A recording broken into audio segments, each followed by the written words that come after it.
পাপ করছে ওই যে আপনার ব্রয়লার আর লেয়ার, এটা দুইটা মিলে, কিন্তু ব্রয়লার আছে লেয়ারও আছে।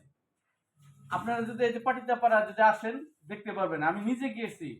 আবার এই ব্রয়লারের যে বিটসা আছে, এই যে বিটসা, এই বিটসা দিয়ে সে করছে কি জানেন, বিটসা দিয়ে সে ওই বায়োগ্যাস করছে। বায়োগ্যাস করে ওটাতে এখন সে রান্নাবাড়ি করে। আমরা বায়োগ্যাসের উপরেও একটা করতেছি এরকম। তো যাই হোক, আলামিনকে আমি দেখছি যে মানুষ যদি পরিশ্রম করে, টাকাটা সঠিক পথে ব্যয় করে, সেক্ষেত্রে আলামিন যে করে সঠিক কাজে লাগায়, প্রজেক্টের জন্য, প্রজেক্টের যে প্রজেক্টের উপরে নিচ্ছে সেই প্রজেক্টটা যদি তৈরি করে, আমি নিশ্চিত ওই টাকাগুলো সে ফেরত দিতে পারবে। এমনকি তাতুল কাজে মাঝখানে ওনাকে আমরা ঋণের জন্য নিয়ে একবার আবেদন করলো। আবেদন করার পরে আমি বললাম যে আমাদের তো বয়স হয় নাই, আপনার বয়স বেশি, তখন আমাদের তো 18 থেকে 35 বছরের ক্রাইটেরিয়ার ভিতরে থাকতে হবে। তো সে বয়সের মধ্যে ওনার ছেলেকে দিয়ে করেন। ছেলে যখন করলো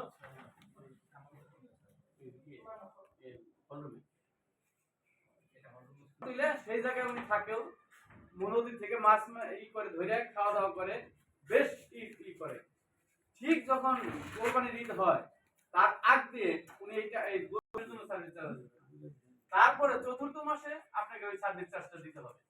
তাহলে সে ওই গরুগুলা নিয়ে ঢাকা গেছে, ঢাকা গিয়ে ওই এক মাসে সম্পূর্ণ বিক্রি করছে কোরবানির ঈদে, বেশ লাভ হয়। আমি নিজে তার সাথে দেখছি, একটা প্র্যাকটিক্যাল গিয়ে দেখছি যেটা আসলে কি করতেছে সে।